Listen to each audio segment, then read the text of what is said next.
Mic ঠিক করতে আসেন এদিকে, এই মাইক ঠিক করবো, এই মাইক ঠিক করবো, ওদিকে পাইলট বলে হুজুর চলে আসেন। জি বসুন বসুন, মাশাআল্লাহ। হ্যাঁ খুব শান্ত, ঠিক আছে। পুলিশ ভাইরা না খেয়ে দিন রাত আপনারা যাতে সুশৃঙ্খল একটা প্রোগ্রাম উপহার পান, এটাই চেষ্টা করতেছে। আপনাদেরকে কষ্ট দিতে আসে নাই, একটু একটু সহযোগিতা করেন। জি মাশাআল্লাহ। হ্যাঁ ঠিক আছে। আমার প্রিয় ভাইরা, প্রতিবেশী আস্তিক হোক নাস্তিক হোক, মুসলিম হোক হিন্দু হোক, তার সাথে ভালো আচরণ। বিষ্ণু ইসলাম ওনার ইহুদি প্রতিবেশী বাসায় যেতেন। কোন প্রতিবেশী? ইহুদি। আওয়াজ করে বলেন, কোন প্রতিবেশী? ইহুদি। এক ইহুদি কিশোর বিষ্ণু ইসলামের খেদমত করতে, ইহুদি ছেলে আমার নবীর খেদমত করতে, তারা ছিল নবীর প্রতিবেশী। তো অনেকদিন হয় ইহুদি ছেলেটা আসে না।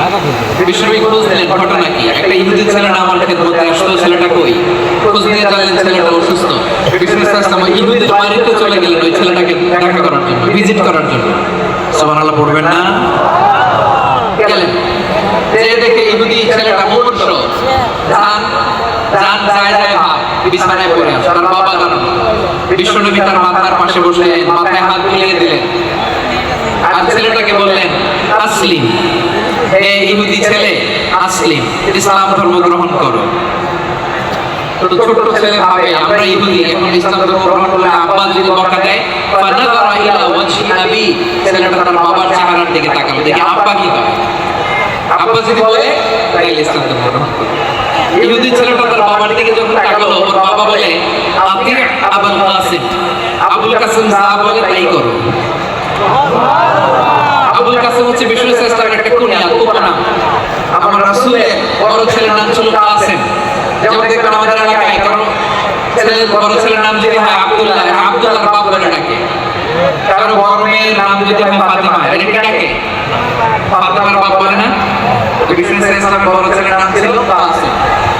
ইহুদি বাবা বলল, আতি আবুল কাসিম, আবুল কাসিম যা বলে তাই শোনো, মুহাম্মদ যা বলে তাই শোনো। এই কথা শুনে ছেলে সাহস পেয়েছে। ছেলে আবার পড়তে আরম্ভ করলো, আশহাদু আল্লা ইলাহা ইল্লাল্লাহ ওয়া আশহাদু আন্না মুহাম্মাদার রাসূলুল্লাহ। আল্লাহু আকবার। বিশ্বনবীর আহ্বান শুনে ওই আহ্বানে সাড়া দিয়ে ইহুদি ছেলে শাহাদাত পড়ে মুসলমান হয়ে গেল। তার হৃদয়টার ঈমানের নূর দিয়ে আলোকিত করে দিল কে? প্রিয় ভাইরা, এবার রাসূল সাল্লাল্লাহু আলাইহি ওয়াসাল্লাম বের হয়ে আসলেন ঘর থেকে, আর বললেন, আলহামদুলিল্লাহিল্লাযী আনকাযাহু মিনান নার। প্রশংসা সে আল্লাহ, যে আল্লাহ জাহান্নামে চলে যাচ্ছিল প্রায় এমন একটা লোককে মুহূর্তের মধ্যে কালেমায়ে শাহাদাতের বদৌলতে জান্নাতি বানিয়ে দিলেন। আওয়াজ করে পড়েন সুবহানাল্লাহ। এই হাদিস থেকে আমরা কি শিখলাম? What is the moral of the story? এক নম্বর স্টোরি হলো, প্রতিবেশী ইহুদি হোক হিন্দু হোক, যাবেন সম্পর্ক রাখবেন, উপহার দিবেন, বিপদে পাশে দাঁড়াবেন। তাই আপনাদের প্রতি, মুসলমানদের প্রতি তারা আন্তরিক হবে, ঠিক না বলেন? আপনি যদি হিন্দুদের সাথে বৌদ্ধদের সাথে নাই মিশেন, নাস্তিকের কাছে নাই যান, ইসলামের সৌন্দর্যটা ওরা বুঝে কেমনে? আমার অনেক হিন্দু পরিচিত ভাই আছে, আমাদের ইফতারি প্রোগ্রামে এসে একসাথে ইফতারি করে, অনেক মতপুর আমার সাথে বসে একসাথে ডিনার করে, হাফ প্যান্ট পরা, গলায় স্বর্ণের চেইন, হাতে স্বর্ণের ব্রেসলেট, আইসা আমার সাথে ডিনার করতে আসে এরকম। কাজাকো আমি বলি, আসো, ওয়েলকাম টু মাই ডিনার, আসো বসো। বসেই তো আমি ওর ডিএনএ চেঞ্জ করে নেওয়ার সুযোগ কবে ছিল এবার, ঠিক না? আসো আমার কাছে, our door is open, the door of Islam is open 24/7। সবসময় আমাদের ইসলামের দরজা আমার মুসলিম ভাইদের জন্য খোলা আছে।